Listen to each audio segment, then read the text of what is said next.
So we're unmuted. Yes. Pam, can you hear us okay? Yep, I can hear you just fine. Thanks. You're All welcome. right. So good evening, everybody. I'd like to call the Thursday, March 7th MBTA meeting to order. First on the agenda, we have the brief overview of consultant services, which looks like we've got Barrett Planning Group on Zoom. Good evening. Hello, nice to meet you all. Hi. My name is Sarah Welcome. Marion for Barrett Planning Group. Hello, Sarah. So, if you want to take it away, I'm not too sure, I guess, if you had an overview for us. Welcome aboard. Happy to have a consultant on board. So I know, I'm sure we'll all have some questions too. But yeah, if you want to take it away. Well, sure, I'm happy to. Excuse me. So by way of introduction, like I said, my name is Sarah. I'm a senior planner with Barrett Planning Group. At this point, we have, over the past year, worked on, gosh, I don't even know how many, like at least a dozen of these 3A technical assistance projects across the entire MBTA community zone. So, and I've been directly involved with basically all of those. So, we've accumulated a decent amount of knowledge. Hopefully I'll be a good resource for you to be able to answer questions and draw from the experiences of other communities we've worked with. And hopefully this will be a very productive and easygoing process. So I do have a brief set of slides that I prepared. Most of this, I see the primary purpose of this as being to get the conversation started, of trying to figure out where a potential 3A district could go. So the slides I prepared are mostly oriented towards how I would advise you think about that and getting us started on maybe brainstorming. But I can also go over a bit of the overall scope. So originally, I think, so the plan is to guide you all the way through the process from district selection, through all the various technical modeling things, all the way through like final draft zoning language. Just because of some like weird internal MHP contract stuff that we don't really need to go into. It has to be split into two parts, but you can be pretty sure that both parts are happening. So the scope is sort of split in two, but basically like as soon as we're ready to move on to part two, MHP will just like take a look at it. We don't need to resubmit another scope. It's like sort of, I don't know. We had to sort of work with them, but if it seems odd that it's split into two, it's just because of weird technical reasons. We're going to be working with you all the way through. Excellent. But that being said, this first stage is all about district selection and modeling. So I will start the slides. What was that? I thought someone said something. It was just a sneeze. You're all set. Oh, Yeah. well, bless you, whoever that was. Thank you. Just keeping you on your toes. Oh, I've dealt with more in meetings. Okay. I can imagine. All right, let's go full screen. Nope, that's not what I went. Presentation mode. Here we go. All right, well, okay, I'll go back and look at that. So to talk about like the approach and the sort of structure of how we see this playing out, we did send the town like a full detailed scope of services that was in our contract. I'm not going to walk through every step of that. If you're interested in it, you should be able to see it, but I'm just going to go over the basic structure of how this is going to look. So the first step is to start identifying some areas. Just brainstorming, get a list of places that it could potentially be good to put this district. And exactly how we go about that, I think will be largely up to how you as a group work best. But through some means, we're going to come up with a nice initial brainstormed list of locations. Based off of that, we're going to put our favorite ones through the ringer. We're going to put them through the model. We're going to look at what the underlying zoning is. We're going to look at potential conflicts, potential issues. We're going to try to figure out what sort of dimensional regulations would be required to make those work. and come back with like a technical memo that will like lay out, okay, here are the sites you told us to look at. Here's how each of these might work in a 3A compliant district. And then from there, we can see, all right, so these are some sites we maybe do like. These probably won't work. Oh, since that site looks like that, maybe we could add this, just refine it a little bit and one more step of revisions. And hopefully between the initial areas we modeled and lessons we learned from, reviewing that modeling, we can put together a couple like good scenarios for compliance. So, come on. So as it says in this little box here, what we really want to do is ultimately come up with 2 to 3 really good scenarios. So we don't want to put all our eggs in one basket, have just one site that has to be it. And if there's problems with it, the whole thing is sunk. But it also takes a lot of time and energy to model these. So like 2, maybe 3 is sort of the sweet spot. A lot of other towns we've worked with have really benefited from having the flexibility of having multiple districts that they know work and they can sort of, work with in response to feedback from the community and other issues that arise. So that's really the crux of this sort of phase 1, is like really getting the technical stuff down, figuring out, what districts we're talking about, what it would take to make those work. And then, the next steps are to, the 2 big things remaining after that are to actually talk about draft zoning language and to begin to vet these sites with the broader community. And exactly how that's done, it really varies. It sort of depends on what the preference of, each town is, how they feel they want to go about that. But that's a little further off, just those are the next steps. So really for now, we're just trying to figure out what can we make work. So with that said, I can move on to thinking a little bit about that, unless any of you have questions about sort of bigger picture. Want to save questions to the end if we have any? Yeah, Yeah, okay, I'm good. all right. Yeah, if you want to continue, Sarah, thank you. All right, that sounds good to me. So I'm just going to very briefly, go over what the requirements we're actually trying to fulfill are. Very basically, we have to come up with a district that is 50 acres in total size. The model has to show that it has a capacity to produce 750 units, through all their modeling formulas.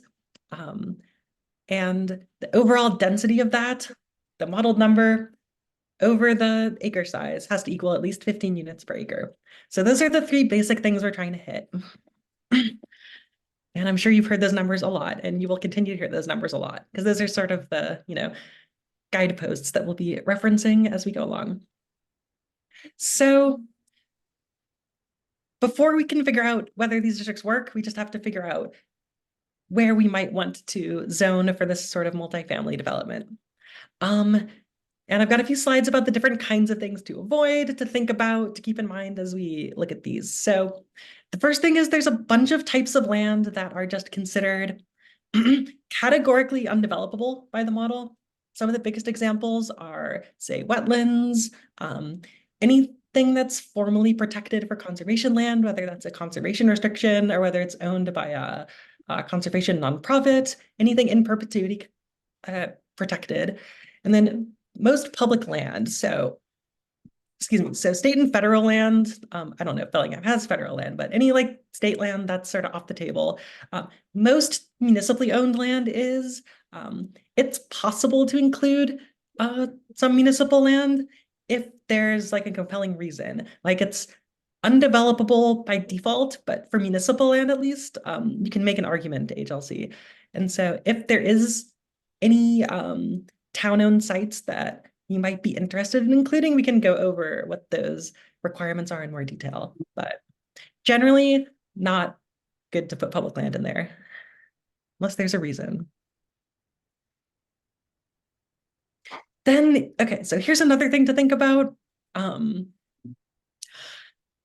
choosing the location, and that is whether you're trying to go for a site that could be passed at town meeting with a simple majority. So as many of you may know, a few years back, there was an amendment to the Zoning Act, Chapter 40A, which allowed for certain types of zoning changes that are aimed at producing housing.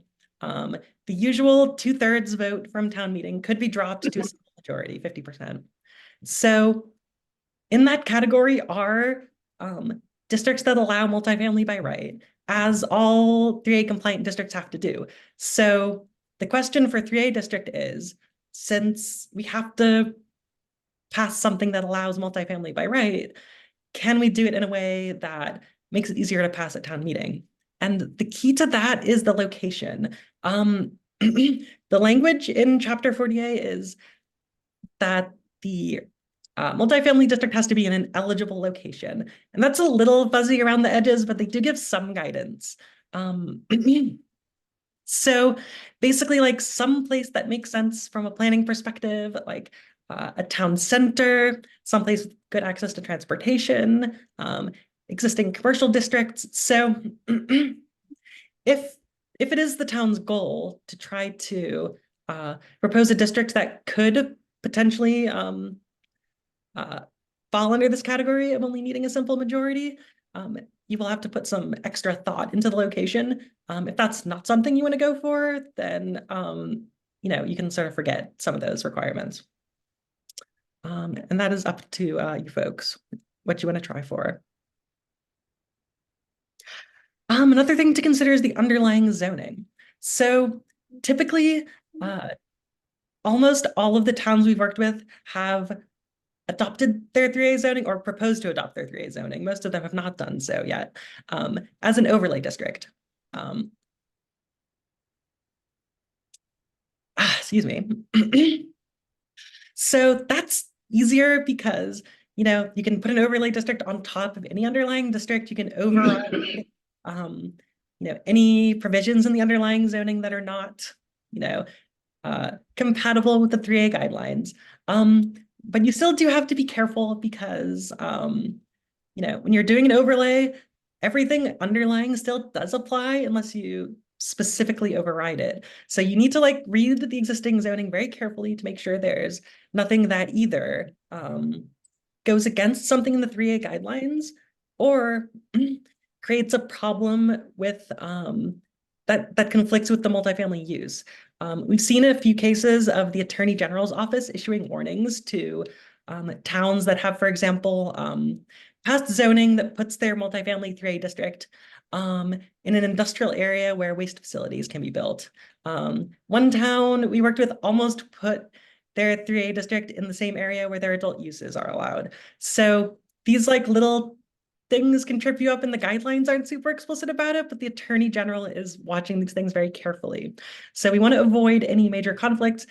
If we find them, we can fix them, but we need to be aware of them. And the location obviously is going to determine what zoning districts we're working with. Okay, so these next couple slides are just a few strategies that we can utilize as we're figuring out our locations. So the most important thing is these 50 acres do not need to be all together. We can have a few different sites that add up together to 50 acres. So there's some degree of flexibility in how we put this together. So you do need at least one contiguous 25-acre area. Half of it does have to be contiguous. But the other bits, you can sort of put here and there. Each piece of the district has to be at least 5 acres. But otherwise, you can split it up into as many as you want. So, say you can do, for example, one 25-acre site and then up to, 5 other 5-acre sites. And that gets you your 50. So I don't know if anyone we've worked with has done quite that many sites, but it's pretty common to do I don't know, 2 or 3 medium-sized sites that sort of add up to it. I mean, it could be the case that it makes sense to put it all in one location, but we have a lot of flexibility. And then the other thing to keep in mind is that these subdistricts do not have to have the same regulations. Each individual subdistrict does not have to comply on its own.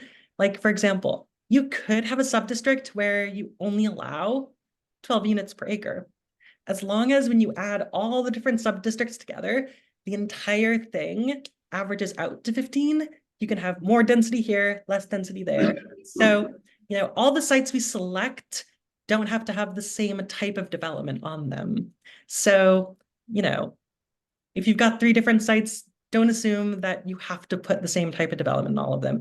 We can adapt to the zoning to be more appropriate to each location, as long as when you add them all together, they meet the requirements. Okay, so those are the basic things that you should probably know when we're picking districts. This slide, so some approaches in communities that really don't know where to start, one thing we have advised is to go on to Mass Housing Partnerships Residency tool. This is pretty useful. It sort of gives an overview of what the existing residential density is. So you can sort of explore, okay, where do we have existing density that matches what 3A is looking for?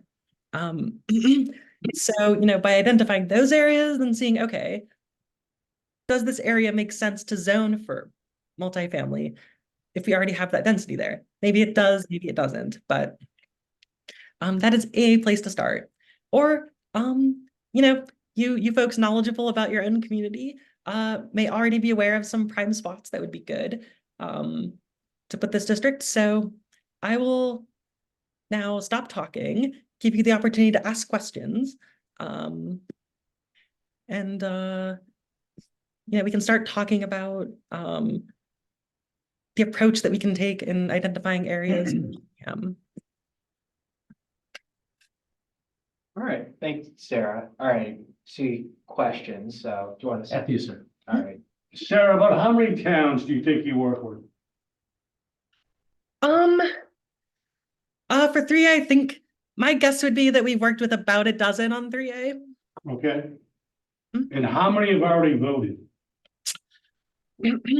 Out of our clients, one of them is a rapid transit community, Chelsea, so they have adopted their district. Have we had, I think all of our other town clients are aiming for this regular annual town meeting upcoming Okay. next few months. Thank you. Hi, Sarah.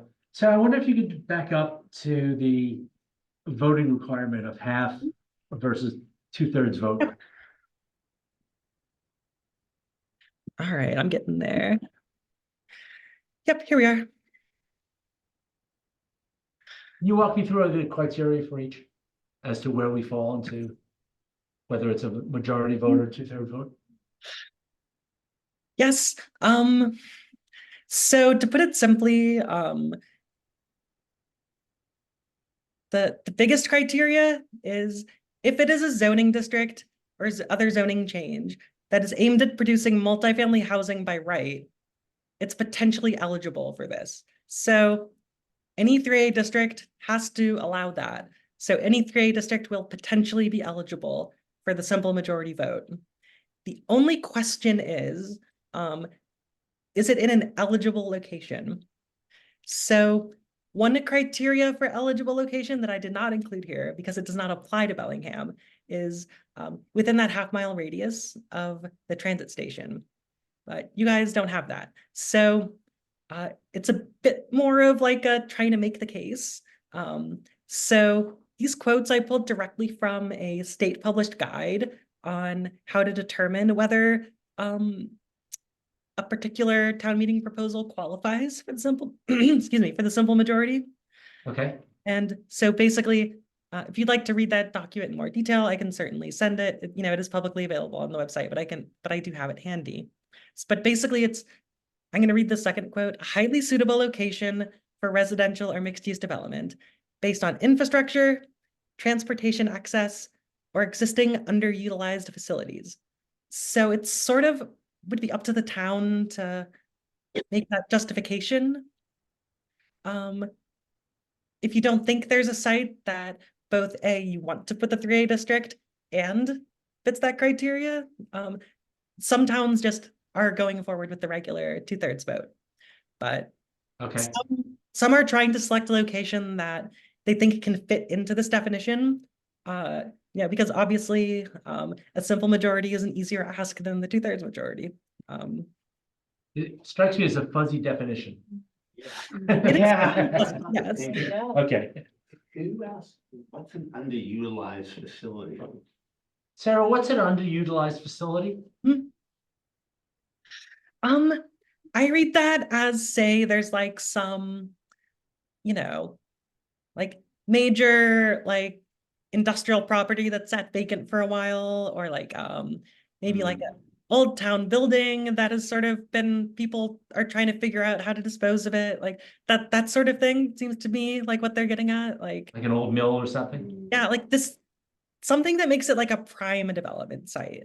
Like I Right. think the idea behind this is they don't want to allow the simple majority for a district that's just sort of like shoved off somewhere, that that seems to be the rule of thumb.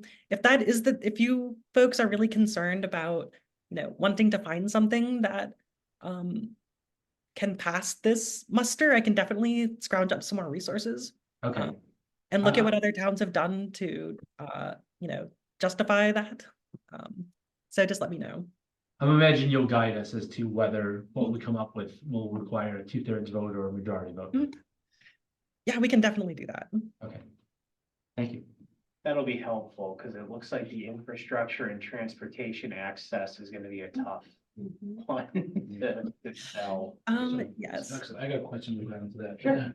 Sarah. Hmm? I got a couple of questions. The first off, you said you work with the town or, have you worked in the towns like similar to Bellingham? Obviously, we are not an inner city town. It's, mostly residential. Obviously, it's not a lot of density. You said you work with Chelsea. Obviously, Chelsea is a kind of little inner city, so it's a different ball game than Bellingham is. Oh, yeah. Can They're you give me definitely an out. example, it's what town you Hmm? been working or you have worked with? Absolutely. So yeah, Chelsea's definitely an outlier in our portfolio. Most of our clients in this have been towns more similar to Bellingham. I would say the most similar ones are maybe we worked in the town of Medway and the town of Wayland. Okay, Those are both relatively small communities that are not actually super close to their respective train stations that make them adjacent communities, and Yep. don't have a ton of existing multifamily. So Okay. I'd say those are the most comparable. I have two more questions, if you don't mind. Yeah, go ahead. When you mentioned that prime development under this, 3A. Hmm? Can you describe that a little bit more?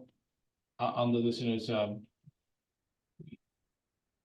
define that prime development in its, opportunity.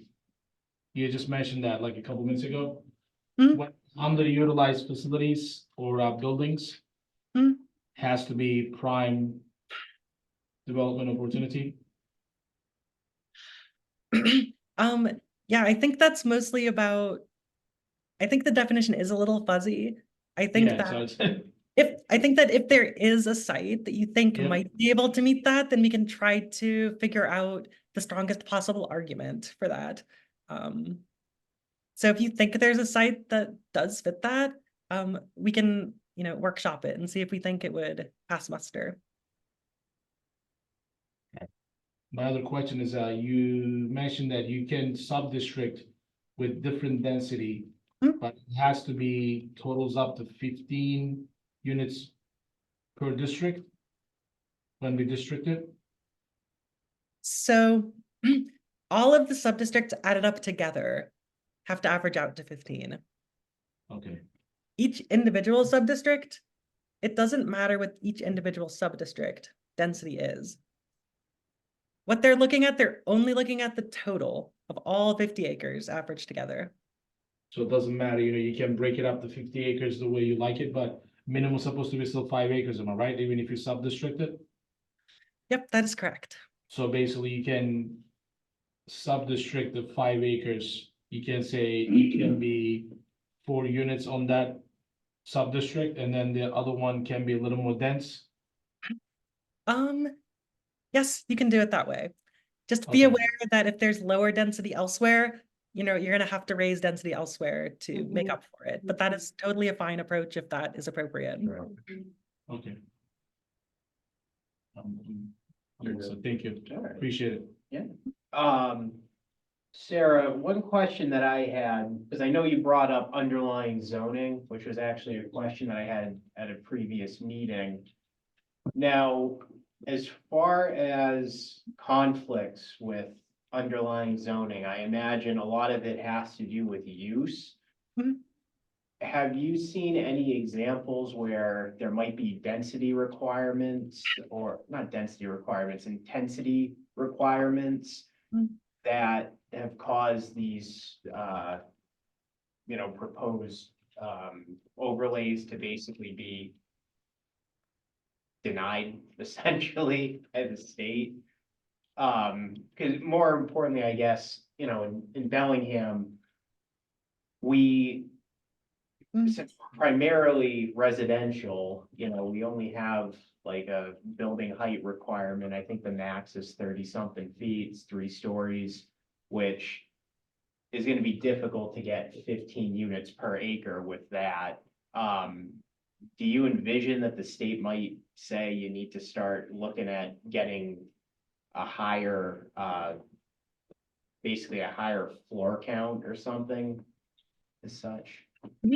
Well, it's possible. So the way that the dimensional regulations work is that we can model those directly. Like the town proposes those, and we put them into the Excel model, and it does its math. So like in terms of building height, you put in how many stories you're allowing, and it'll calculate how many units you think you'll get based on that. So that's baked in. So you'll know, will the state be okay with 3 stories, or will 3 stories not work? Because the model will tell us. And if it adds up to 750 units, then it does work. And if not, it doesn't.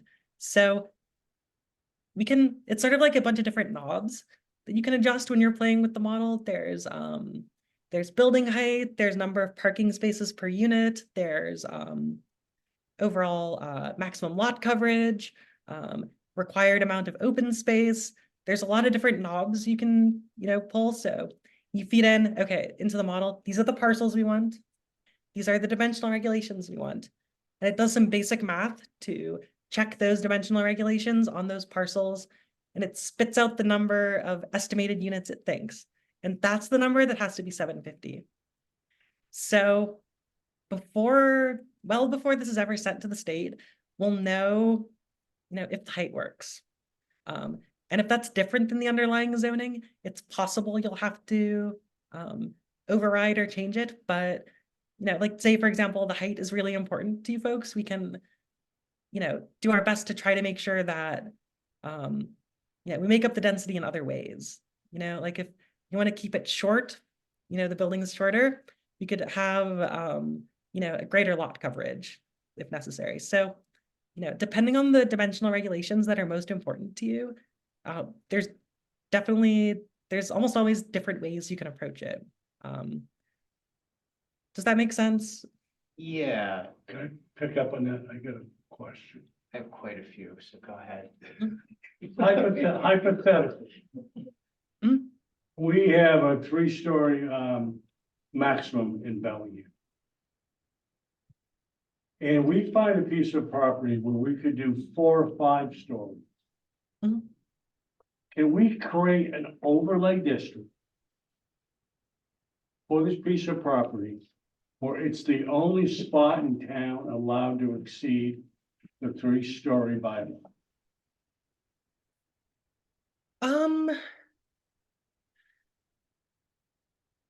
Yes, you could.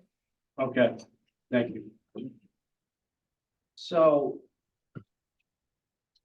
Sarah, can you just explain a little bit more about the parameters for the model? Because up until now, that's been pretty fuzzy. So you are going to have to incorporate Mhm. building height, parking requirements, all of this stuff to see if this model will pump out the 750 units, essentially.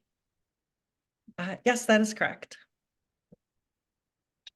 Now, Sarah, is Right. there, it was my understanding too that the state, although I think they're backed up right now, that there's like a pre-read process that if we do have, let's say, 2 compliance possible models with 2 or 3 selected designated sites. If we chose the route to do a pre-read with the state, how quickly, or we probably don't even know how quickly that could come back, because it was my understanding that they're pretty backed up right now. Is that something that you would suggest that the subcommittee does, or do you think we'd be pretty safe not doing a pre-read based on your recommended compliance model that we look at? So that's definitely something that HLC is offering. As for how long it would take, yeah, we really don't know. HLC, they have all their applications from the initial round of rapid transit communities, and it seems like they've sort of gone into a hole to review those. So we kind of don't know what their capacity and timeline is, but in theory, pre-adoption review is something they offer. If we have time to do it, it's better to have more certainty than less certainty.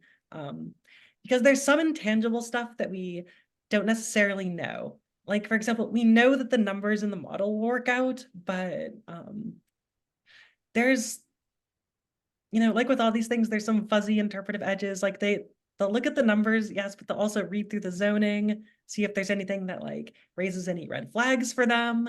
I mean, we could have like a really airtight district with not a lot of room for that sort of thing. But, there's some stuff that we don't have super clear guidance on. And sometimes it's good to just double check. Do you recommend with the towns that you represent now to do a pre-read? Yes, they don't all have time. If they're trying to really rush to town meeting, Mhm. I think the state needs at least like a month or 2. And So I think that's something that we need to, obviously discuss, because we have to do this for the fall, obviously. I just think that the subcommittee really, we need to think about that with, the pre-read and just how we want to approach. Just so I'm clear, a pre-read is we would send it to the state, get their blessing, and then we put it to the vote. So, thank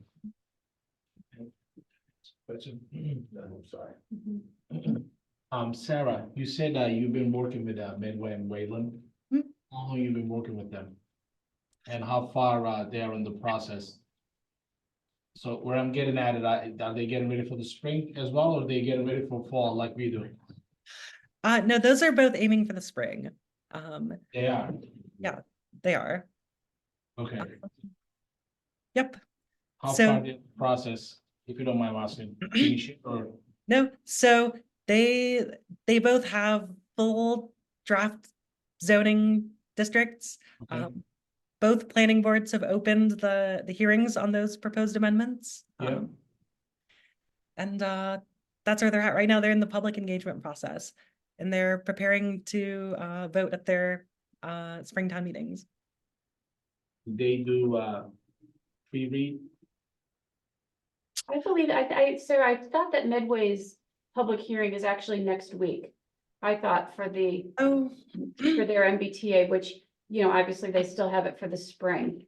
But I heard that they were it's looking. possible they haven't opened it yet, but Yeah, I don't think they did, but I mean, they're still looking to do it for the spring. Did they do that pre-read? no, I don't believe they did. I don't think they did either. No, okay. Thank you. Mhm. Dennis has a question. Sarah, who makes the determination, DHCD or the Attorney General, as to whether or not it meets or complies? DHCD makes the determination if it complies. Okay, so you're getting the pre-read from DHCD, and so if they bless it, then I can't imagine going forward without getting their blessing. I mean, why would we go through that if we don't have, them signing off on it? But on another matter, I understood Medway was looking at taking existing, one of their properties encompassed like a downtown type area that already had buildings. It was going to allow for, some vertical construction. Can you identify an area that already has existing structures on it? You can. Hmm. Can you tell us a little bit Yes, about we that? certainly can. Yeah, so that 750 unit requirement, that is not necessarily 750 new units. You just have to say, we have zoning that allows for 750 units. Some of those could already be built. You know, and you could be partially just codifying some stuff that already exists. Like, for example,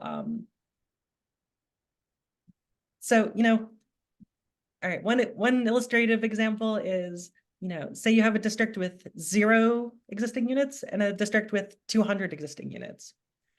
You zone them both for, MBTA community compliant districts. They could both have up to 750 units. So whether those existing units remain, get rebuilt, it doesn't matter. The state is looking at what are you zoned for, and that's it. So we have two luxury apartment complexes. They were both 40Bs. My understanding is it can't be, the units that are 40B can't count towards the total. So if we took those two and identified those two parcels as MBTA zoning, and they're both actually, one of them's within a half mile almost of the train station. That would meet the criteria. I mean, they could potentially be included as part of a district. Potentially. I mean, we'd Yeah. have to look at the sites, but the fact that a site is already developed does not mean it can't be included. Because my understanding was just that it couldn't be, or somebody suggested taking a large shopping district and identifying it as, as an MBTA district. That's acceptable, something like that? Yeah, some other towns have thought about shopping districts. By shopping district, I mean, we have about 800,000 square feet of retail in town, all in one interchange. So theoretically, we could identify those 3 shopping plazas as MBTA zoning. Theoretically, I don't know if that would be what you would want to do, because again, if you zone something for residential development, you should at least be prepared to expect some of that to come to fruition. So, some towns might be very uncomfortable with zoning commercial areas as multifamily because they don't want to even hypothetically risk losing that commercial. But in the model, you can do it. Whether or not it's a good idea will depend on a case-by-case basis, but it's not impossible. Can I just ask a clarifying question? So in Dennis's scenario where we have an apartment building, and if we put the zoning overlay there, do the units that count net out from the total that's allowed on that parcel? So, no one's gonna tear down the Curtis to build new apartments because it's a brand new building. So if there's already 200 units there, one would presume that they're not gonna be torn down to build units. So there just would be potential for additional units up to what's allowed. Yes, I think that's correct. Okay. If So I'm that understanding, could limit the number of units. Between in a certain the way. Charles and the Curtis, we've got Mhm. 560 units Yeah, that's right there. between those two, Yeah. right there. I mean, if that's a possibility, Mhm. I mean, the Charles, the Curtis could develop another on the existing, Right. they have another Mhm. parcel there, Another parcel, another yeah. building. Yeah. If we can get, say, 600 between those two, boy, we're really on our way. Mhm. Mhm. That's actually great. Thank you, Sarah. That's Yeah. great explanation. I think was so helpful. Mhm. Yeah, so Sarah, if those two combined, let's say those are, we can count those, and those two combined do in fact net us out 600 units, but it's only about between the two, 25 acres, let's say a total, and they're not contiguous, they're far apart, 25 acres. Our other 25 acres of zoning could be just 150 units. Because that's all we need, and it's the, we're generating the 750, It's just that we're generating 600 on 25 acres and 150 on the other 125 acres.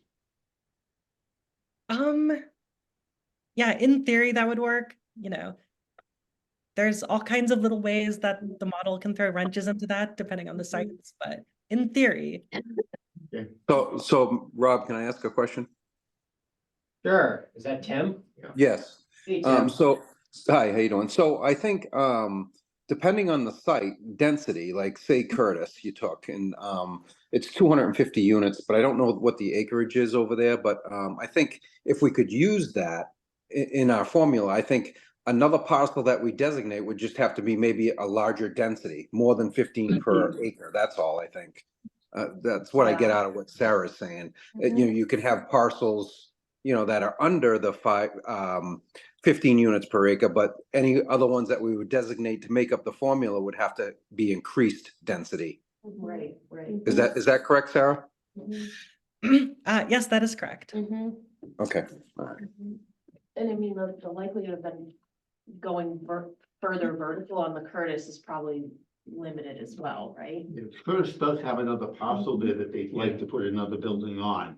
Right, but they wouldn't try to add more floors to their No. existing buildings, right? I didn't think we could count those, That was- those properties, like, why wouldn't we if we can? Definitely. I thought they formulated over there was it 18 per acre? Is that what the design? I'm not sure. Tim, do you recall what was I don't know if the acreage was- What's that? on the Curtis, was that, how many units were per acre? I think it's close to probably, I think it was close to that formula, to be honest with you, because we Alright, talked well, about it before, yeah. Yeah. I think, going back to the intensity, Rob, I think, if we're gonna create a zone that's, say this 3A zone, we're gonna create it with its own building height, its own setbacks, it's gonna have its own criteria to this overlay, so we can basically, call out whatever we want to add for setbacks and that kind of thing, unless there is an underlying, even height. I mean, that one zone, we could make it, a 40-foot height or a 48-foot height or something like that, unless it can, if we're creating a zone just for that, I guess. So this might fall under the created sub-districts. So we can allocate it. I was asking that question earlier. So the Dennis Yes. will see that if we can add it, we can basically manage the density. on another Exactly, parcel. exactly.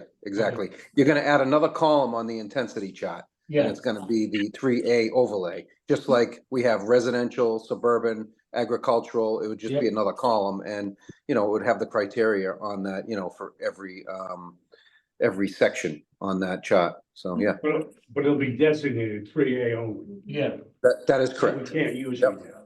That is correct. perfect. Yep. I got all my answers. One question, Sarah, just one more that I have.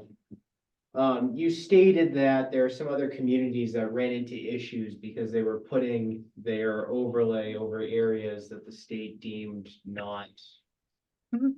not allowed for residential, or not desirable for residential. Do you have any examples besides the ones that you gave, like how aggressive has the state been, I guess, with specific uses that are allowed in these areas and them saying, no, we don't like that? Well, all right. So this is an example of where HLC, aka DHCD, and the Attorney General's office are using slightly different criteria. Because this is an issue that the Attorney General's office has brought up. So the issues I was describing about like use conflicts, that's not going to be really a problem in complying with the 3A guidelines. What has happened is the Attorney General, looking at this proposed zoning independently of HLC, has identified those as potential issues. I think, let's see, I mean, one example, I believe the town of Pembroke was one such example where they put their 3A overlay in a industrial zone, which, there's nothing wrong with doing that. redeveloping industrial areas for multifamily, that's a fine approach, but they left all the underlying uses there. And the Attorney General issued a warning. They didn't reject the zoning, but they approved it with a strongly worded warning about potentially noxious uses coexisting with your multifamily district. So it's one of these fuzzy We already areas have that. where different arms of the state are sort of their own things they care about. So just not having to do with 3A compliance, but just staying on the right side of good planning and zoning and the Attorney General's office, because they are definitely aggressively going after this stuff. They're being super mindful of potentially serious conflicts with the multifamily use. So that's sort of its separate thing. And this is nothing that we can't correct for when we write the zoning. We just have to be aware of what those issues are so we can address them when we actually write the zoning. So Rob, can I Sarah, ask sorry, I was just gonna say, we already have industrial zone abutting residential zoning in our town, so like the apartments you talked about across the street are 3 major warehouses. Mhm. So if we do end up in that route, I Mhm. think we could easily argue that we already have a lot of mixed zoning in our town. So ultimately, it's up to the town what you zone. I will make sure that you have a copy of the language that the Attorney General's been using. And my advice would be to talk with your own town council, review what that says, and decide what your tolerance for risk is as a community. Rob, can I ask another question? Yeah, of course. Sarah, so you mentioned earlier the shopping designating a existing shopping area in a business district. I know the zoning allows for a mixed use. They came out with that adjustment on that to the 3A district. So are you saying, I don't know if anyone else has done it in another town that you're representing, but if we designated a shopping area, a 3A zone where they would have the ability, and the onus is on the developer to, would that, if it's an existing shopping, established shopping area, if we designated it, do you think that would fly? I mean, they can obviously put residential on top of the business existing. Yeah, no, the town is absolutely free to allow mixed use, encourage mixed use. It's just that requiring mixed use is what the state has a problem with. So, yeah, no, you can absolutely orient it toward mixed use. However, Yeah, we wouldn't be requiring it. We would just be putting this overlay over that, and they have that option, but we would have a designation on that parcel. yeah, absolutely. So as long as the state sees that you're allowing just multifamily by itself, by right, any other uses you want to allow in addition to that are fine. So if you want to offer like a really, good alternative for mixed use, because that's what you really want to see, that's fine. Okay. Thank you. Rob, this is Nick Mobilia. Do you mind if I ask a question? Sure. All right, Nick. Sarah, the compliance guidelines read, no age restrictions and suitable for families with children. Mhm. If you're looking to take advantage of the Curtis and Charles, do the 1-bedroom units that exist count towards the unit density? Or is it only the 2 and 3 bedrooms that would count towards it? No, so in terms of number of bedrooms and unit size, the main thing is you can't cap it. In a 3A district, you have to be free to build, 3 bedrooms, 4 bedrooms if the developer chooses. But the fact that there are 1 bedrooms there now is not a problem, as long as you're allowing those other types of, more family oriented housing. Okay, thanks.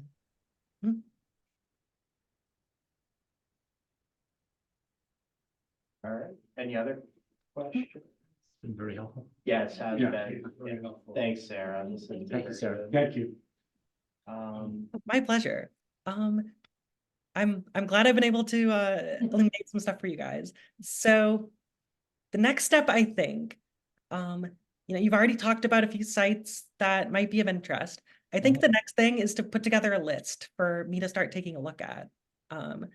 And I'll leave it up to this group how long you might want to take on that, but just essentially like a list of either parcel numbers or addresses, just something that will allow me to pinpoint exactly what site you're talking about. And just a list of those. Any other details you can think of, like, I don't know, we want it to be higher density here, or we want to try to match what's already on the ground there. Just, it doesn't have to be a lot, just enough for me to play within the model and return you something that's actually useful to you. So that's the next step, is to get a list of potentially interesting locations, and I can take a crack at it and see if any of those work well. Sarah, what's your timeline on something like that? So if that, let's just say hypothetically, our next meeting, we can create or come up with a list. What's your turnover on things like that, just so we know time frame wise what we're looking at? Yeah, let's see. So I think I would return that to you in the form of a technical memo. Okay, Like 3 or 4 pager maybe, with some basic maps. okay. I would say, let's see, first of all, when's your next meeting? That's where I was going. So if we can figure that out, so we could guide you and we can work parallel with each other. All right, let's see. So what I can get done in a week greatly depends on my calendar. So I've pulled that up. So I'd say if I have the list, maybe like a couple weeks, So is a month doable, you think, for you? Or a month and a Yeah. half? Actually, yeah, it does depend on how many sites you give me. Okay, okay. So let's see. Sarah, if we were to do it piecemeal, like, let's say tomorrow, Amy sent you 2 sites, and then we met again in 2 weeks and we sent you 2 more, is that okay? Yeah, I think so. So yeah, so some towns have definitely done like a mix and match approach, just like lay out a bunch of options, then try assembling them into districts. Some have gone from like a more cohesive approach from the beginning, but I think it's a totally valid approach to just spitball some potential sites and then try to construct those into a district. So I think that would be fine if that is the way that would work well for you. That's a good approach. Because let's say the group has 1 or 2 sites after tonight's meeting, and say, hey, let's just find out about these 2 to start with. Yeah. You know? Yeah, I know we want to get the ball rolling. Okay. Yep, that's fine by me. Super. So I'll, whatever we figure out after tonight's meeting, I'll follow up with you tomorrow. And we can figure it out. Great. Yeah, no, I'm excited to get started on this. It was As always. to meet all of you. Sarah, my last question, I just want to know, just because I'm trying to think planning further on. So once we figure out that, when would be the time for us to put together that second grant that I need to write to get the education and the outreach component? I need to check with Judy about exactly what. Let me know. Send me an email because I'd like where to really it get on stands in that. the. Yeah. Like my understanding is they promised like, part 2 like that, basically. That's my understanding. I don't know exactly what it said, but I will let you know. Perfect. Thank you. Yeah, we know the second part's probably coming, so we'll roll along, keep working. It's fine. Okay, perfect. Thanks. All right. Right. Excellent. All right, well, that's all I've got. Thanks, Sarah. That's Yep, plenty, have a thank you. wonderful night all. Yeah, It's great. thanks, Sarah. Appreciate you. All right, bye. Info. That was eye-opening, and Yeah, it was Yeah. definitely in a good kind of way. Yeah, a lot of Yeah. good clarity. Yes, definitely. it's interesting, the Curtis and that we kept complaining about the fact we created all the zoning and it doesn't count. It's like it can count. Yeah. And That's huge. certainly the Curtis and those are high-density locations now, so I would think the community would look at those favorably. Yeah, that's Yeah. kind of odd. That's kind of odd. We were told that you couldn't use that. I also just looked at just the lot sizes for, I think, some parcels that they total of just about 30 acres. Those two parcels do. Yeah, Including the piece that, if you drive by the Curtis, you'll see that vacant area next to it. Along with that metal building, that they would like to put additional units there. We haven't responded, or I didn't respond to them as to whether or not that was something the town would support or not support, but you know, it might, What is it, like a 3-4 acre? might work. 32 Yeah, acres. it's a couple more acres. It's a couple Yeah. more. And maybe you one cap the height for the Curtis, you know, in that one building, they can go a little higher, and put a few more units in there, because it is the low point. It's local, yeah, you're right. Yeah. You'd probably be thrilled to be able to do it by right as well. Oh, yeah, they Mhm. very much want to do another building. And they just had the improvements to that roadway too, right, going out to 495. Yeah. I mean, I mean, we know what we're getting as a product. Mhm. Yep. See what it looks like already, so. yeah, Signalized, it can, you know, theoretically, the infrastructure can handle it, you know. Yeah. absolutely. Yeah. And if those calculate to about 18 units per acre, like you're Yeah. saying, Mhm. I mean, that'll be less density somewhere else that Mhm. could be actually built out. And we've got, but between the Curtis and the Charles, as I was saying, just existing, there's 250 in one and 290 in the other. So you've got a big chunk of your 750 right there. Yeah, I Yeah. just don't know if, can we have less acreage than 50, even if we meet the 750? I don't think I so. don't think so. either. That's That's why I was asking, that's the so, obnoxious part. yeah, if those two are 30 acres and they generate 600 units, and that final 20 acre piece would maybe be zoning that only allows 8 or 9 units per acre or something. Mhm. Right. And the Yeah. two blended together, Yeah. give us that number. Yeah, that's Yeah. big. Yeah. So I could email her to check into the Curtis and the Charles, just if we could use those for sure, get a finality if we can use those. What's the right next to the Charles? There was another complex, isn't it? Right next to the Charles, Oakwoods, Oakwoods. yeah, Would any of those units count? I mean, it's, I think we can ask. Okay. Yeah, that's a great Because- point, Sahar, because that's- because that's a big apartment complex. that's bigger couple complex, and then, you know, they've been around quite a while, and it's, if it's something is gonna be, upgraded down the line, like you said, the infrastructure is still there. And maybe we can take all that acreage, what's in between the two? It's That's the the Circle RV G. Is the part. campground in between the two? Yeah, that's the Circle G in there, Yeah, the campground. so maybe we don't include, we just include the individual, Yeah. what's the acreage on that, Ron? Can you tell? On the Oakwood? Oakwoods, it is. Bear with me. That's a 2-story buildings. You know, I thought this was all about creating new units. You know, I thought so too, Tim, with some of that, I agree. I think it question- is. I agree. I question whether you're gonna be able to use it, but All it'd of be it. nice if you could, but I would put in a mixed use parcel. You should Yes. put in one of the shopping plazas. It's a Yeah. signaled plaza, and why not put it in for analysis, you know? Mhm. And, Amy, I have one suggestion, Mhm. the shopping plaza over here behind Dairy Queen. Okay. I don't know if anyone. No, I think that's about- Liz, I think that's a great idea. It's very low, you know, it would increase the height of it. It would make it look a little better. Yeah. And the train line is right behind there, Right. not that the MBTA has said they're gonna Right. bring a train down here, but Yeah, you I know, think, it's, hey, we're thinking for the future. Okay. If a train does come, this is. Yeah. Not I think we urban, should, but I it's think we should walkable.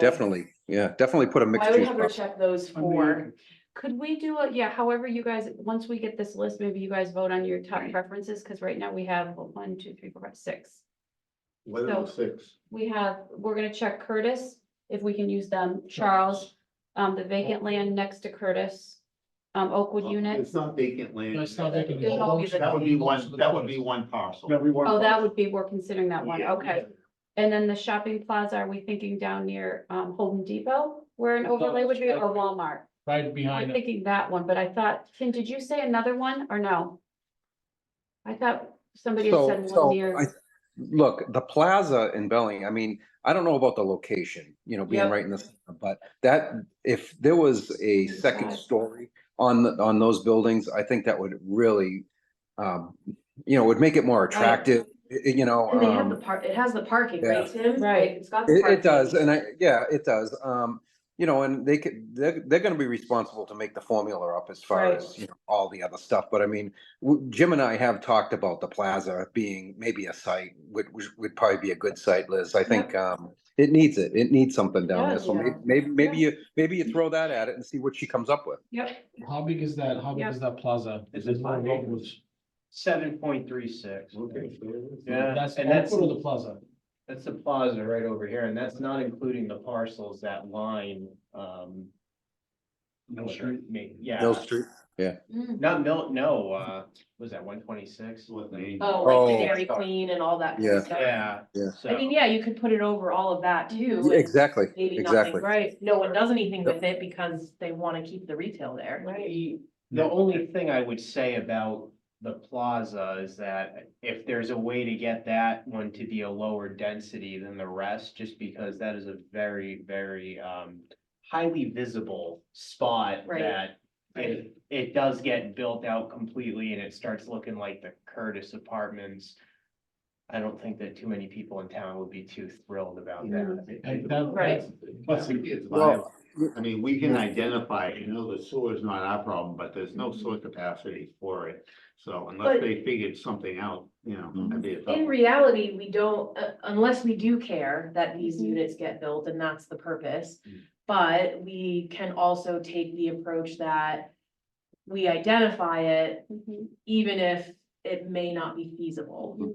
Because that's not our job to Right. see that the units are built unless we really want to, so. The reason why Our we. job is simple.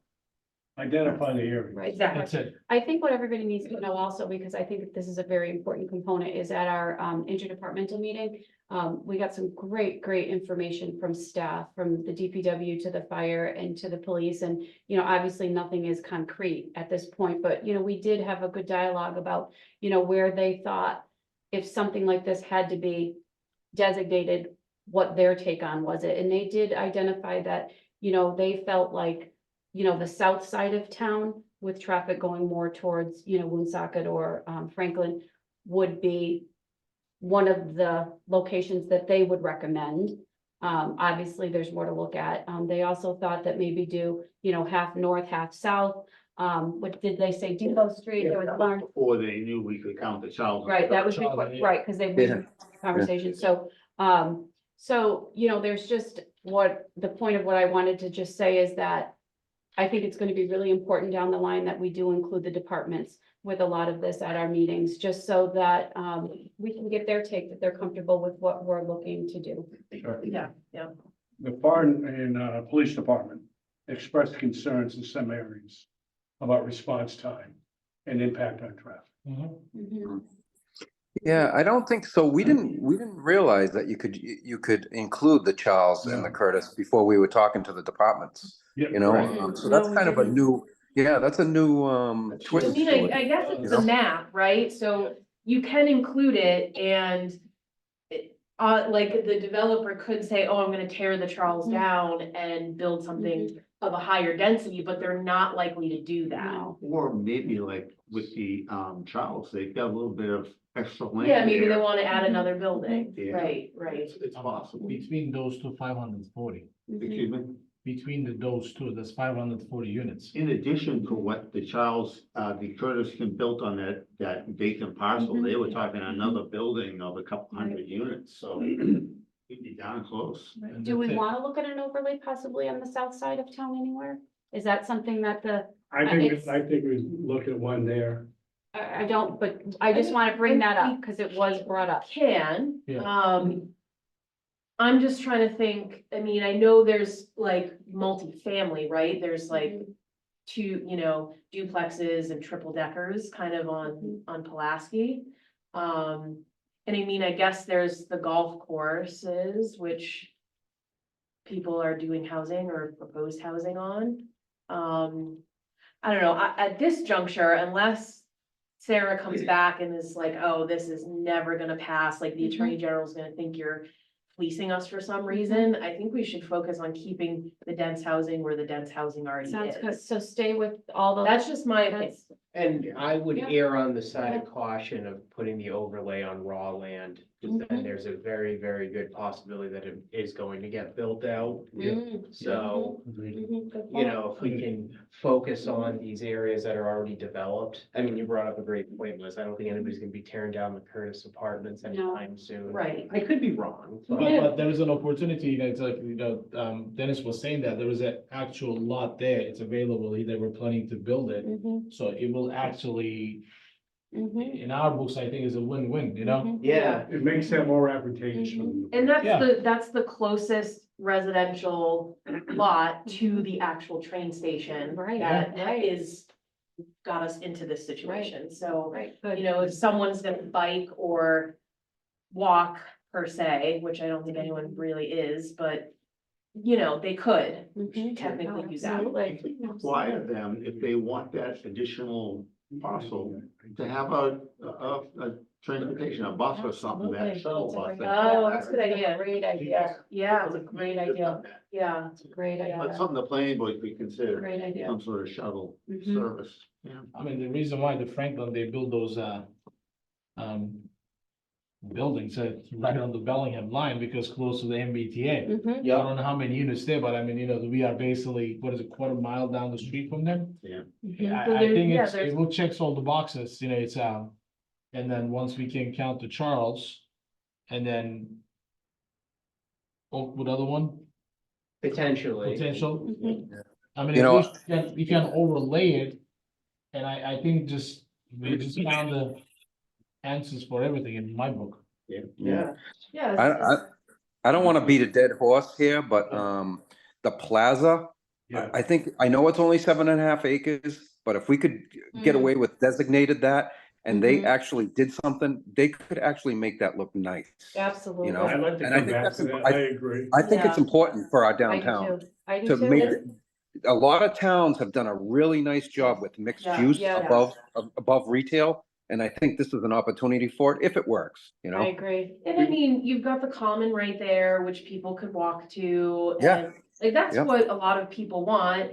Older people, younger people, they want mixed housing with retail because they don't want to drive or whatever it is. And that is, I think, was the original intent of this legislation, to create sort of that walkable urban feel in places that need more housing. So, It would change the face of downtown. right. Yeah, it's in a positive way, because I mean, we always look at it, obviously there are existing structures there, because the common, it's in a lot of ways. Obviously, there's a parking issue there, you know, it's, I mean, a lot of times, you know, the people they cannot visit, if you're gonna overlay it, if there's something come down the pike, you can look at a whole project, you can actually redo the whole downtown area right after that, and then we'll just kind of beautify the whole place. You could blend into what the architecture. Yeah. Yeah, It's exactly. private right now. Am I right? Exactly. So, And when the A lot road of- eventually ends up connecting, like from Mill Street, kind of through the back, you know, that could help mitigate some of the traffic when eventually that infrastructure goes in.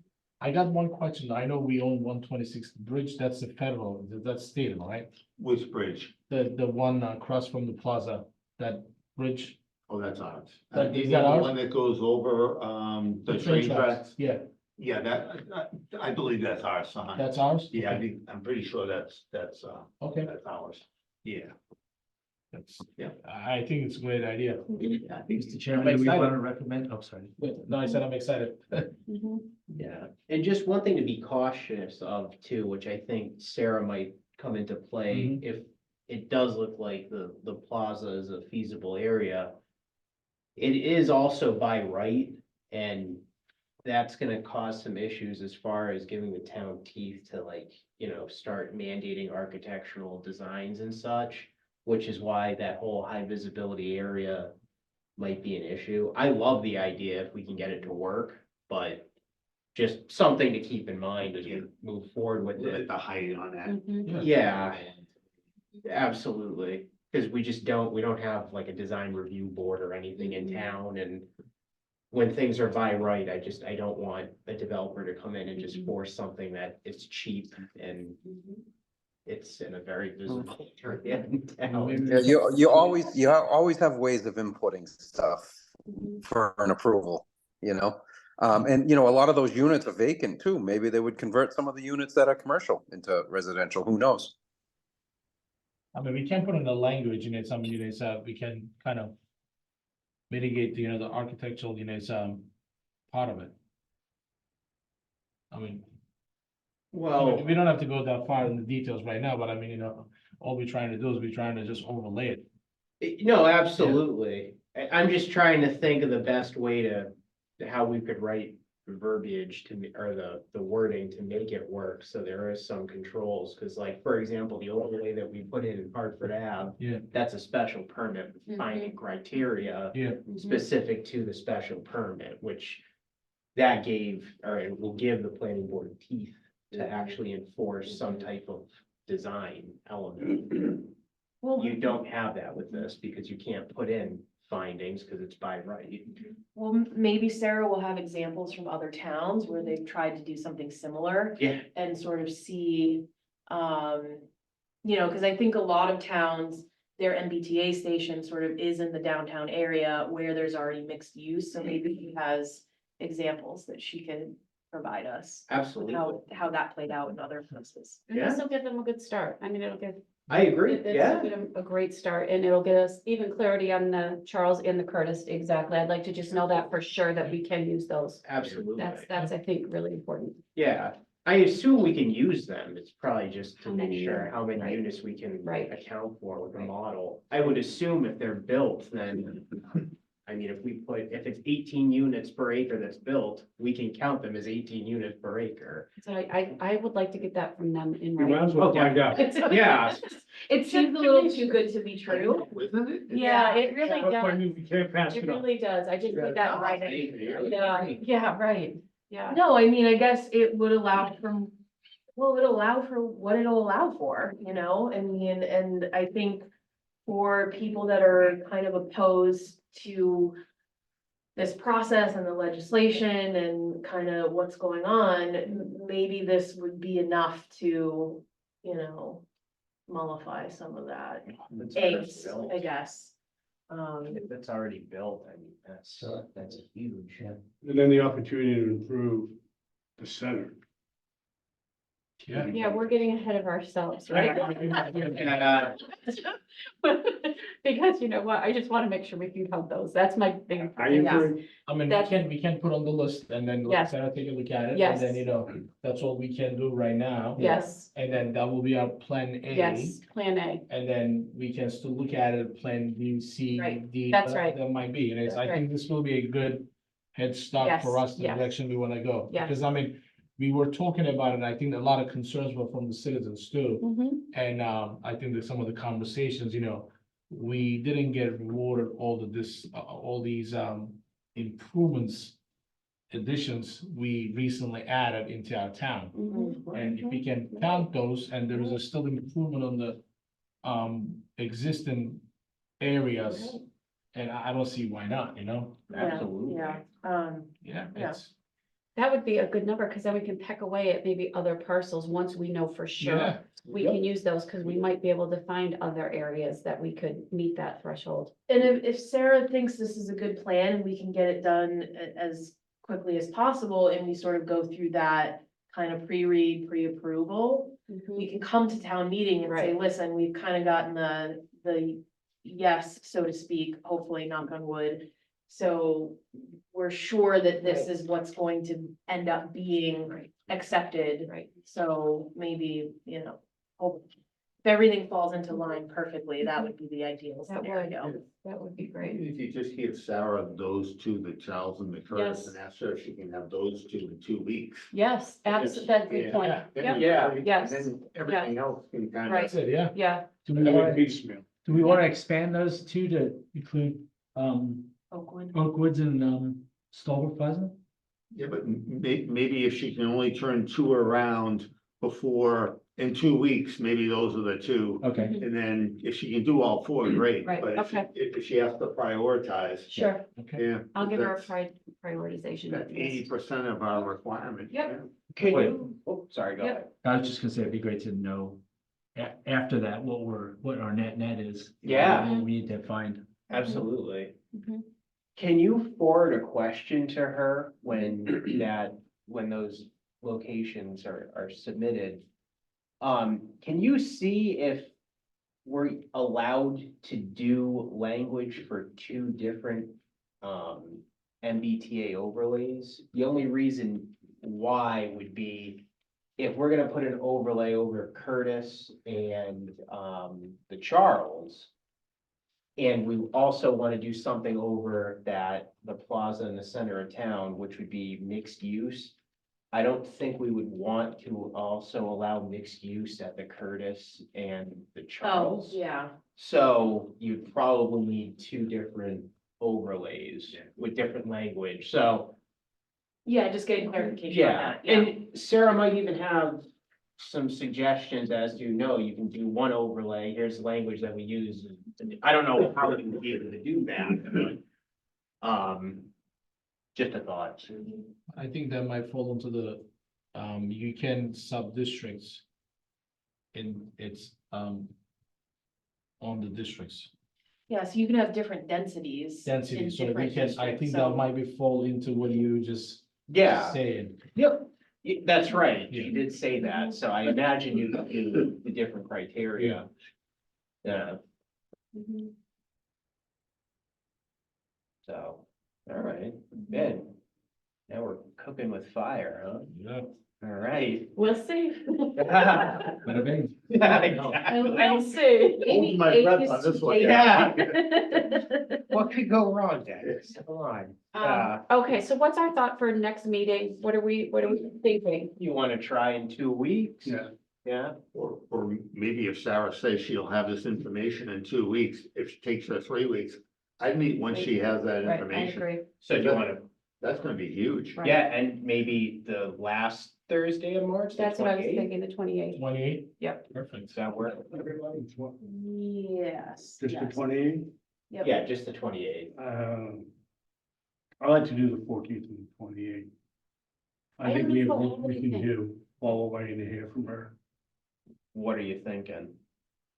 Well, we haven't talked about, the outline to meet the requirements on the, on tonight's agenda.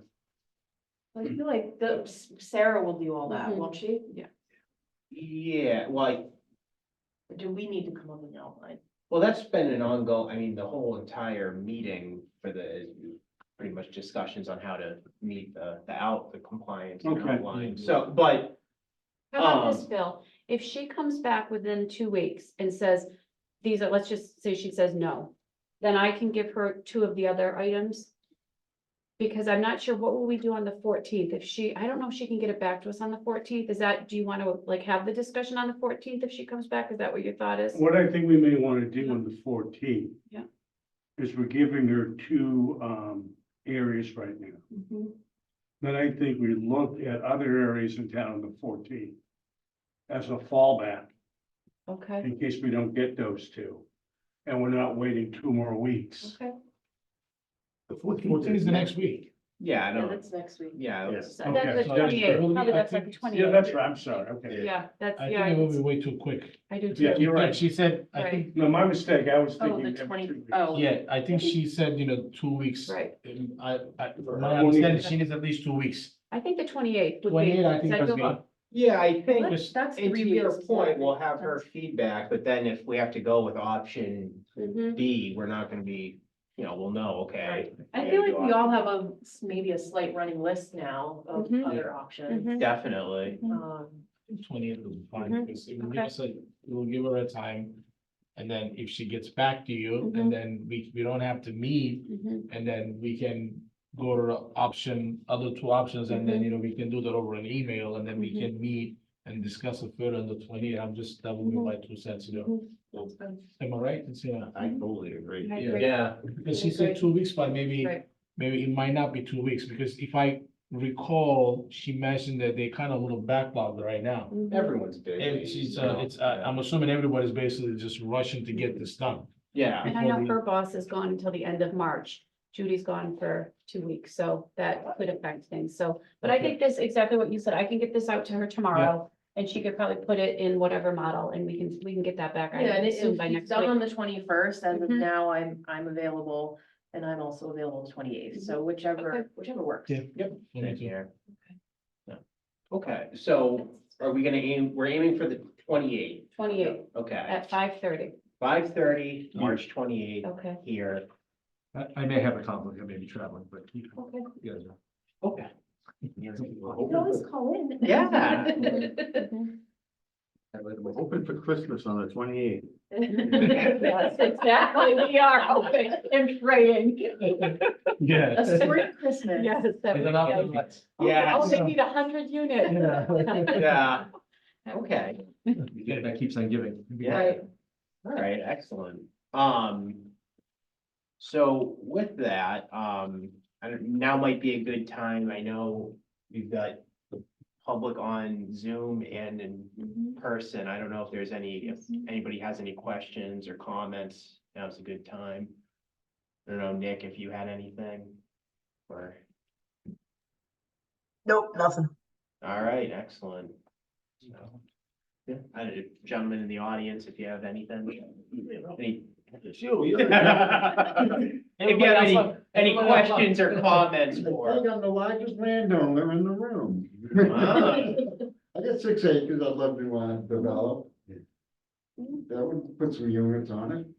all I right, got the designation, right? Yeah. So can I get on the list of? what, Can we get your name and address and that will, Yeah, the Yeah. Ralph Moore. And it'd be 111-14 South Main. 6 acres.